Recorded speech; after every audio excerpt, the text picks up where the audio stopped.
అదేవిధంగా మనం చూస్తే అమ్మవారిని ఒక్కొక్క రాష్ట్రంలో ఒక్కొక్క మనం పిలుచుకుంటూ ఉంటాం. పేరు ఏదైనా అమ్మ స్వరూపం ఒక్కటే, అమ్మ అనుగ్రహం కూడా ఒకటే. ఇప్పుడు ఆంధ్రప్రదేశ్లో చూసినట్లయితే కనకదుర్గమ్మగా, తెలంగాణలో చూసినట్లయితే బతుకమ్మగా మనం కొలుస్తూ ఉంటాము, కర్ణాటకలో మైసూర్ చాముండేశ్వరి దేవిగా కొలుస్తూ ఉంటాం కదా. మన తెలంగాణ ప్రాంతానికి వస్తే బతుకమ్మ విశిష్టతను కూడా తెలియజేయండి. అమ్మవారికి కూష్మాండంతో చాలా సంబంధం అమ్మ, అంటే గుమ్మడికాయతోటి. ఈ గుమ్మడికాయనే బలి అనేదిగా కూడా ఇస్తారు. ఏ యజ్ఞం చేసినా ఏది చేసినా అమ్మవారిని కూష్మాండ స్వరూపంగా అక్కడ ప్రత్యేకంగా రక్ష అనేటటువంటిదంతా కూడా అక్కడి నుంచే చూపిస్తారు. కాకతీయ సామ్రాజ్యం అని మనం విన్నాం. కాకతి అంటే గుమ్మడి అని అర్థం. కాకతి అనే శబ్దానికి అర్థమే గుమ్మడి. ఆ సమయంలో విపరీతంగా చెరువులు తవ్వించేవాళ్ళు.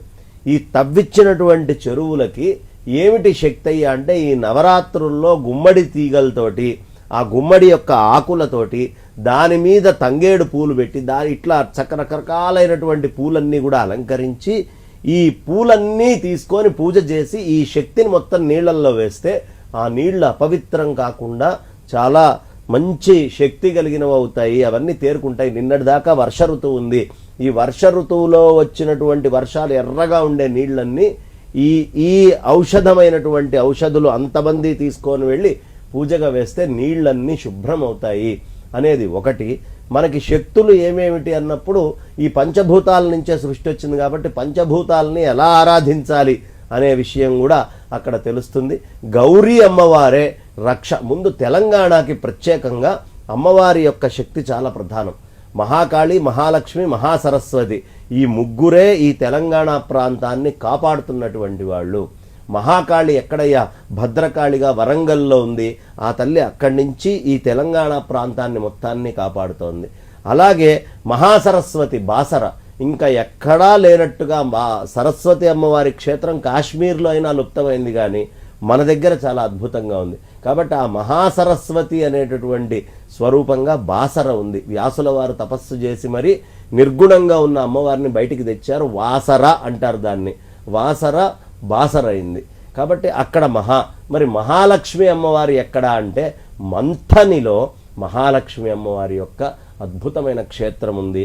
మహాకాళి, మహాలక్ష్మి, మహాసరస్వతి, మంథని, అలాగే అద్భుతమైన వరంగల్, ఇంకొకటి ఆదిలాబాద్ దగ్గర ఉన్నటువంటి బాసర. ఈ ముగ్గురు అమ్మలే మనల్ని కాపాడుతూ ఉన్నటువంటి వాళ్ళు ఈ ప్రాంతంలో ఉండేటువంటి ప్రజల్ని. ఆంధ్ర ప్రాంతములో ఆ భ్రమరాంబ అమ్మవారు శ్రీశైలంలో ఉండి, దాక్షాయని అమ్మవారు దక్షారామంలో ఉండి, కనకదుర్గ అమ్మవారు విజయవాడలో ఉండి, సీమ ఆంధ్ర రెండిటినీ కూడా అక్కడ కాపాడుతున్నటువంటి శక్తులు ఆ మూడు. కాబట్టి అమ్మవారి యొక్క శక్తి, అమ్మవారి యొక్క ఆరాధన ఈ ఉభయ తెలుగు రాష్ట్రాల్లో చాలా విశేషంగా చెప్పబడి ఉంది.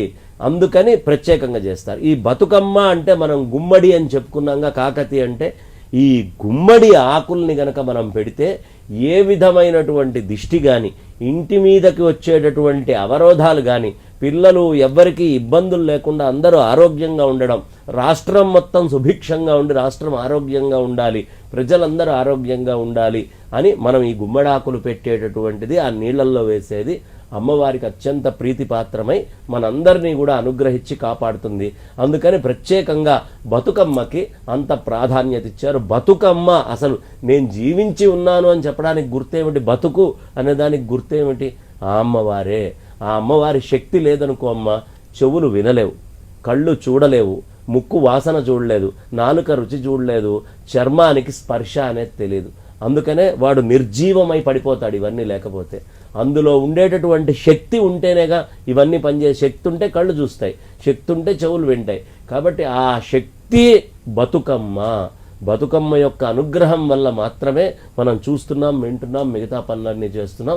కాబట్టి అలాంటి బతుకమ్మకి మనం ఏదో ఒక రోజు నివాళి అర్పించుకోవాలిగా. ఆవిడ అనుగ్రహం వల్ల చూస్తున్న కళ్ళు ఆవిడని అర్చించాలి, ఆవిడ అనుగ్రహం వల్ల వింటున్న చెవులు ఆవిడని అర్చించాలి, ఆవిడ అనుగ్రహం వల్ల వాసన చూస్తున్నటువంటి ముక్కు ఆవిడని అర్చించాలి, ఆవిడ అనుగ్రహం వల్ల రుచి చూస్తున్న నాలిక ఆవిడని అర్చించాలి, ఆవిడ అనుగ్రహం వల్ల స్పర్శ చూస్తున్నటువంటి చర్మం ఆవిడని అర్చించాలి.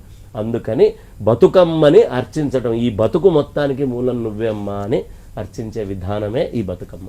Right, thank you so much అండి. ఈరోజు విజయదశమి విశిష్టతతో పాటు బతుకమ్మ విశిష్టతను కూడా తెలియజేశారు. ధన్యవాదాలండి మీకు. ఇది ఇవాల్టి దసరా దేవి వైభవం ప్రత్యేక కార్యక్రమం. చూస్తూనే ఉండండి 10 టీవీ.